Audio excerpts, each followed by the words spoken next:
Okay, as I said that before, only the first excavations began in year 1592, and at the time also in Pompeii only 10% of this town was excavated, because most of the excavations over Pompeii were done in the 18th century. You can have a complete idea.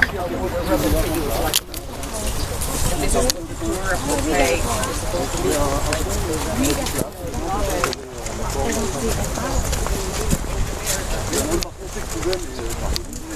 So what building is that on the left? People's houses? No, this was a public building. Oh, public building. This was So you say another public. So you're saying that the Romans, they built buildings out of bricks and they covered them with plaster on the front and colored them with white or red or yellow? Yes, yes. Okay, sorry. That's beautiful.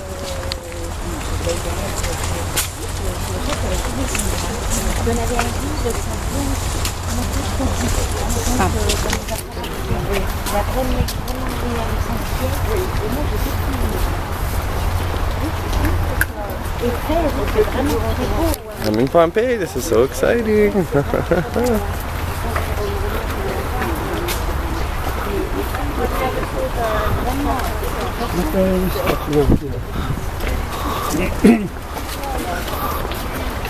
I want to show something here on this map here. You've got the same map. Stop here.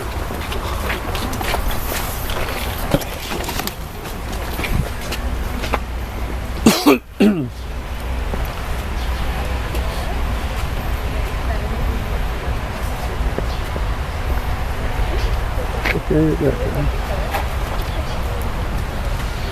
You can start without it. They're okay with that, really. I know. Okay. You're good. I would just go. Okay.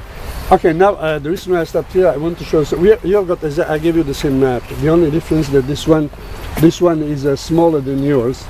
And what we see right now here, this is where we are here, which was outside of the city wall, and this is the beginning of the city, which goes downhill to the other side, and looks like a fish looking from here.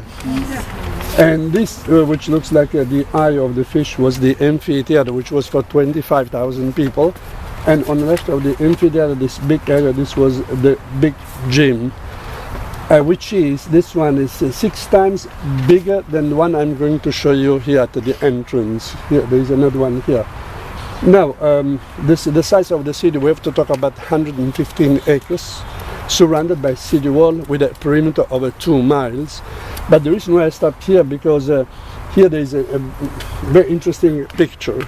You see, this is a picture of a beautiful wall painting coming from one of the houses of Pompeii, which is now in the Archaeological National Museum of Naples. And what we can see here, we can see which was the shape of the volcano Vesuvius before the explosion. Well, after the explosion, 1/3 of this mountain blew up and flew up to 20,000 meters. And here, the slope of the volcano Vesuvius, at that time we can see it's drawn something here, vineyards, representing vineyards.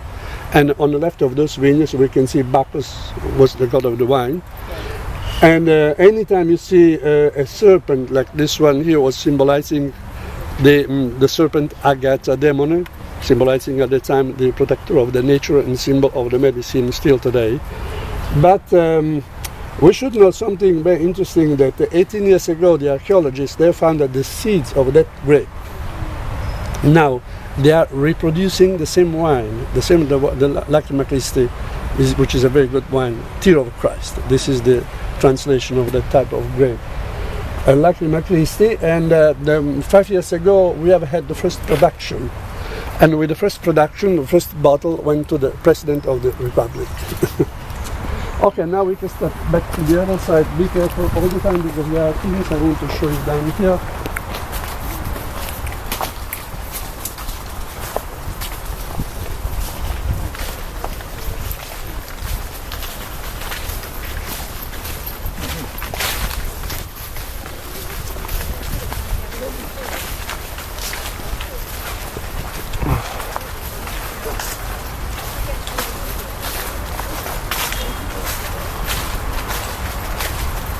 Wow, that's kind of interesting.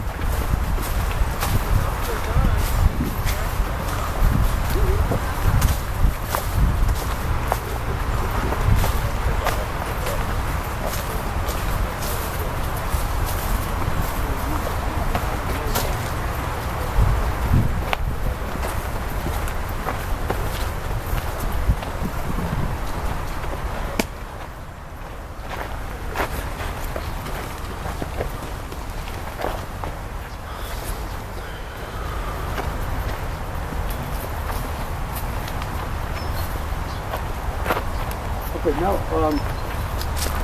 looking down here, I want well, we can see already now, but we can looking down here, we can understand the tragedy of Pompeii, which was at the time. But the first thing I want to let you know, that you know better than me, that when people passed away at the time, 90% of the people were cremated. And the cities, of course, were named Acropolis, which is a Greek word, and the meaning of this word is the city of the alive people. Because outside of the city walls they had necropolis, which were considered the cities of the dead people. But the situation was this one, that rich people had enough money to let build big buildings, decorated indoor and outdoor, but inside were big enough, and talking about the tombs, you know, where they had the niches inside, and in each niche they could place at least one big and expensive made of glass urn, each one with the actual one of the members of the family. This was the situation for the richest people. But the poor people, they had not that kind of money, and the only thing which they could get was a collar up on the walls, like those niches which we can see down here. And in that space, poor people, they could store at least from 10 to 15 very cheap and small, maybe in that case, small terracotta urns, each one with the ash of one of the members of the family. Then a stone up in front to seal everything. Now, the thing which is really very, very interesting, because looking down here, this was the original ground floor level before this left. Now, from the bottom up to here, all this amount of volcanic material came down all over the 3 days, because the eruption will last 3 days. Because I was mentioning about the explosion, but to give you a clear idea what happened at the time, because with the first explosion, when 1/3 of the mountain blew up and flew up to 20,000 meters, after a while, for about 10 minutes, all those amount of volcanic material, stones, you know, and dust everywhere came down, damaging ceilings, buildings, and killing people. But the worst part of that eruption was the second explosion, because after the first one, all what happened, after the first explosion, there was the second explosion. And with the second explosion, they had the poisonous gas coming out. And after that, the eruptions lasted 3 days. But at the same time, from that big crater which was left, they had all along those 3 days ash and pumice coming out from the crater. And there was a rain of ash and pumice all along those 3 days. And after 3 days, anything which we see here in Pompeii, there was no corner, there was no stone, which was not buried by the same amount of volcanic materials which we can see from the bottom up to here. And then after that, everything was forgotten for almost 1500 years. And as I said before, by accident, the Spanish people, this was in the year 1592, they found Pompeii here. This is we can see the tragedy of Pompeii looking down here.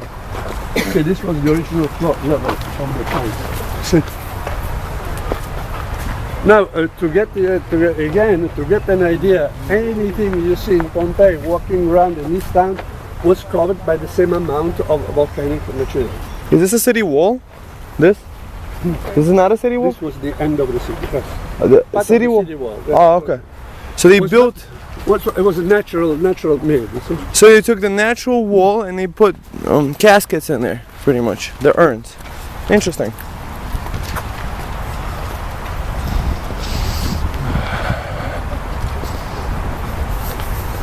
Now you see all these beautiful pine trees which we see here. These trees were planted in the 18th century, because most of the excavations were done in the 18th century, because at that time Charles Bourbon was king of Naples, and all those volcanic materials coming from the excavations, they could recycle those materials to build roads, which was for military strategies. And then now about these trees which we see here, you know already that you know better than me that we call this is our typical vegetation of the southern part of Italy. I can say Mediterranean vegetation, and with these trees, the umbrella trees, we can get really big pine cones, you know. Consequently, pine nuts. The pine nuts, which is the base of the pesto sauce.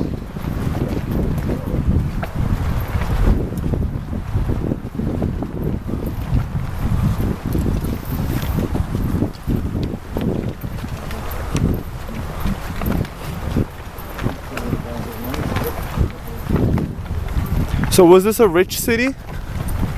Or was it? It was a rich city. Commercial city, but not very rich.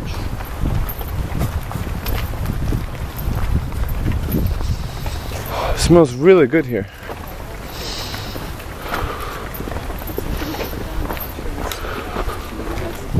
Good, so close to me.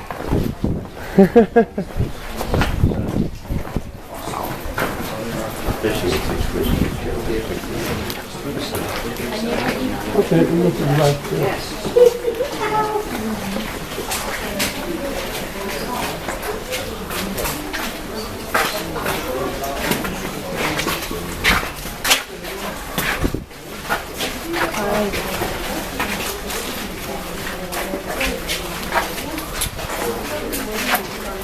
Love to the right, looking into the right.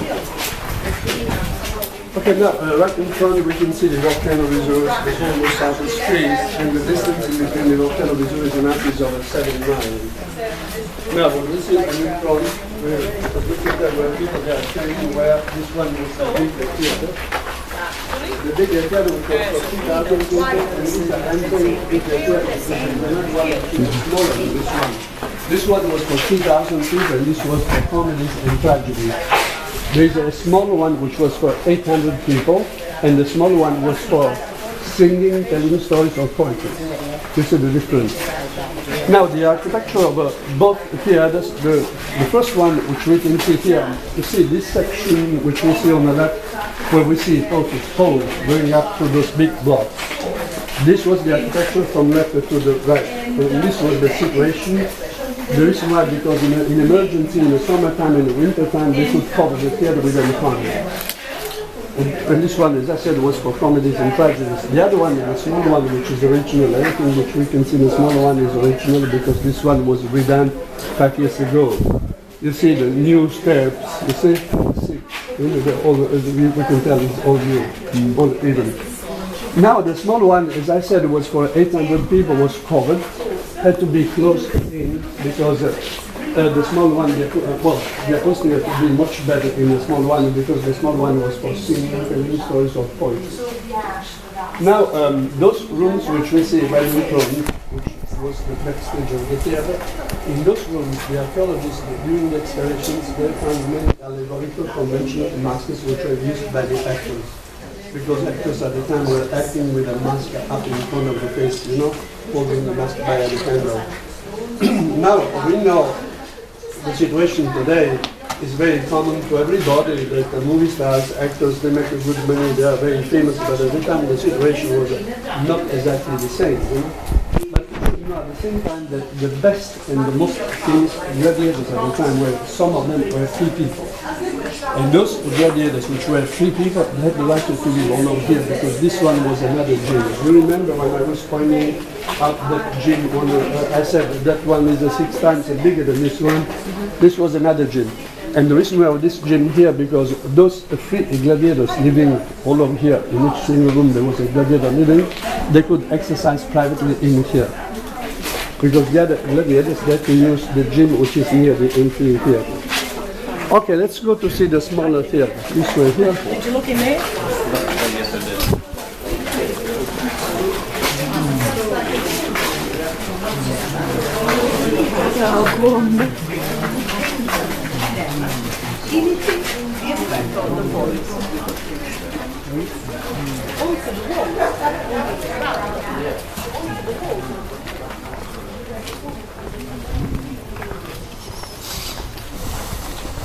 Well, as I said, this theater was redone, restored about 5 years ago, and in the summertime, normally it was open up to the public. This year there is nothing going on here because eventually there is no money. And this is the reason why they made up 2 new toilets here, because with the intermission people they could use the toilet. Now we can step up here on the right because I want to show you the smaller theater, which is really very beautiful.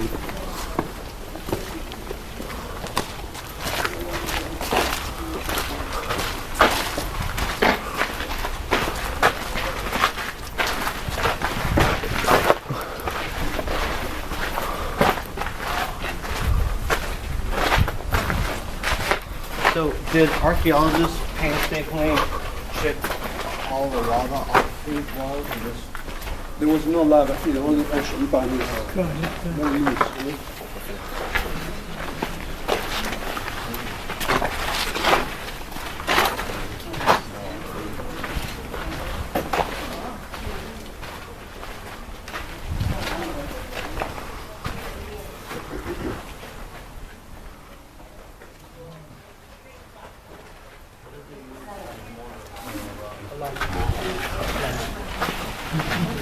Okay, now this was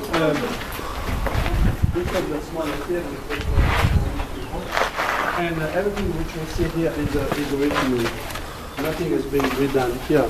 But something I want to bring to your attention. The first thing, anytime you see this color, dark gray, these are our volcanic materials. Now you saw the lava, the same color. We were walking in, you saw the lava, which has the same color. Now, because beside the volcano of Vesuvius, which I got in Naples, but north of the volcano of Vesuvius, we got many other volcanoes. And all these volcanic materials at the time, they had enough how to build cities. We can see the same color everywhere, also the walls made with the lava stone, you see. But now, where we are standing right now here, this was the backstage. This was the stage where they had a few steps to step down and acting in front of the people. Now, by the way, as I said, everything is original. Also, the marble floor is still the original marble floor. That one, all broken up, but that one is the original marble floor. But something very interesting, because in all the public buildings at the time, there have been theaters or amphitheaters or stadiums. The first 4 seats from the ground floor up were reserved for the richest people. Because, just because at that time, you know better than me that the patricians up on the ring had the seal of the family. And just because the families at that time could have been big, about 7, 8, 9 members, you know. When the other members of the family, they were going to get in those public buildings, they must have had something how to show at the entrance, because at the entrance they had the people to check people getting in, you know. And what they had, a piece of ivory, big, almost like a credit card, where behind it was written the number of the people, which they had the right of the permanent reservations of those seats. The first 4 seats were all the time like a seat of tickets.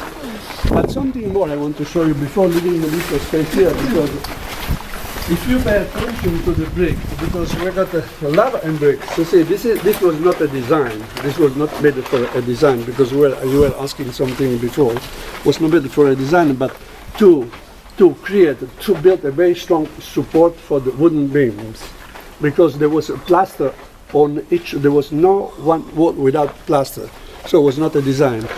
And on top of the opening, we can see there is an arch. You see. Anytime we see the arch, we have to think about the Roman arch, where there is a keystone in the middle, because having an arch like this one, we can see that the strain, you know, of the upper weight were released on top of the supports. Practically, anytime when we see an arch, well, the structures, the arches, they could support any kind of weight.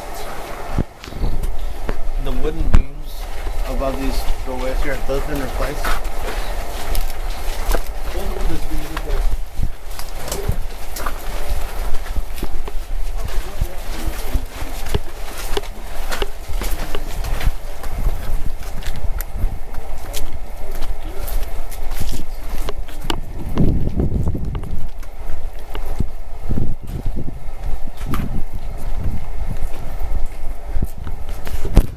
Really very smart to come in the morning, because it's nice and cool, because after 11 o'clock or 12 o'clock is Gets a little hot. imagine all these bricks which we got here become calm, you know, the old city. Sì, bisogna salire qui, la prima a destra e poi andare giù in fondo.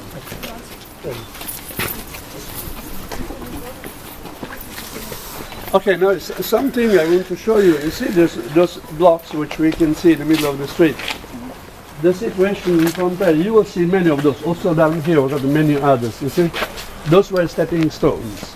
Now, the reason why we have got these stepping stones in Pompeii, because Pompeii was a town without a sewage system.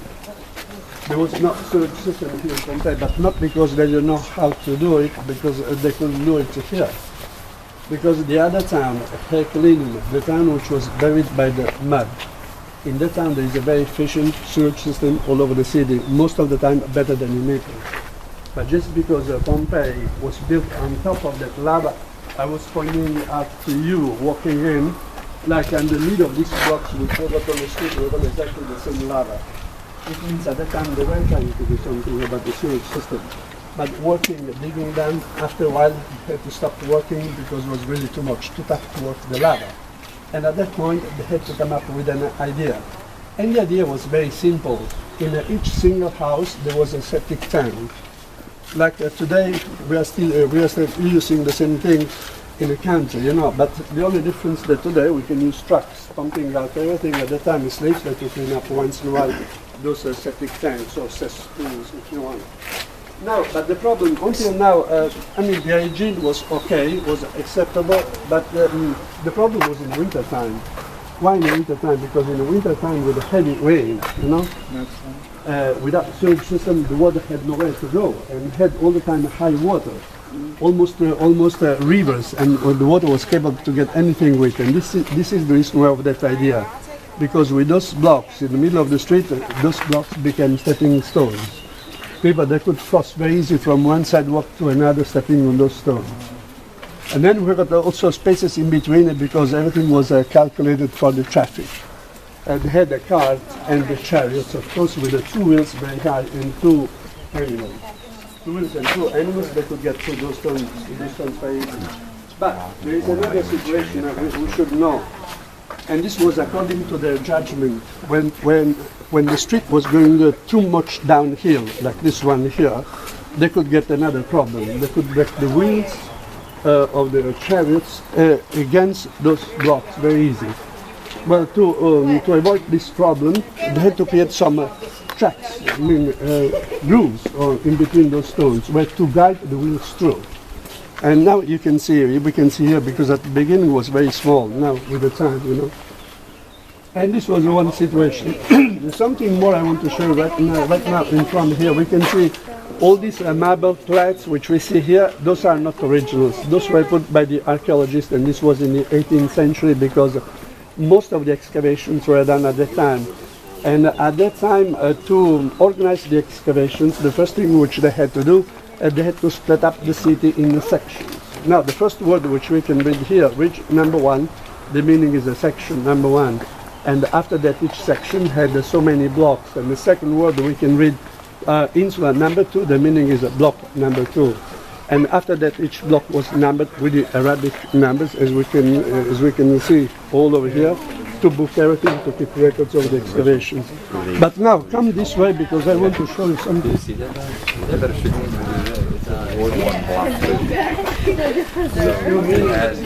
of having to basically had it divided up in the block.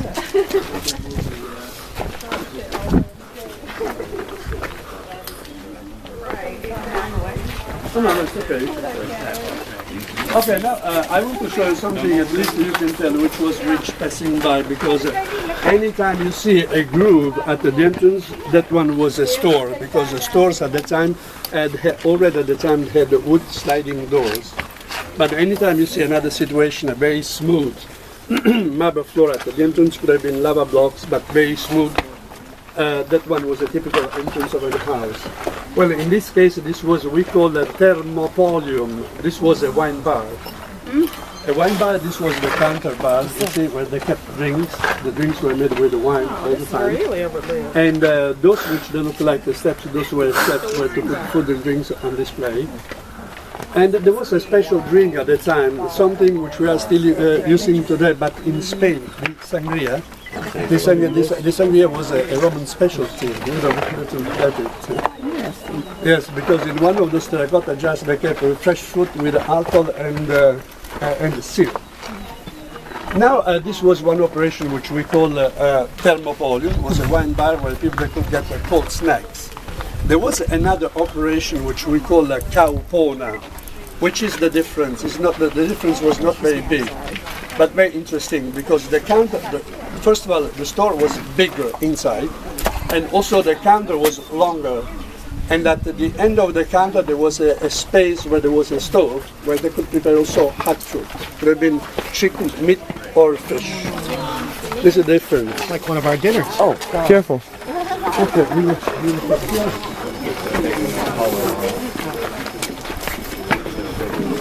Did you see the chariot track?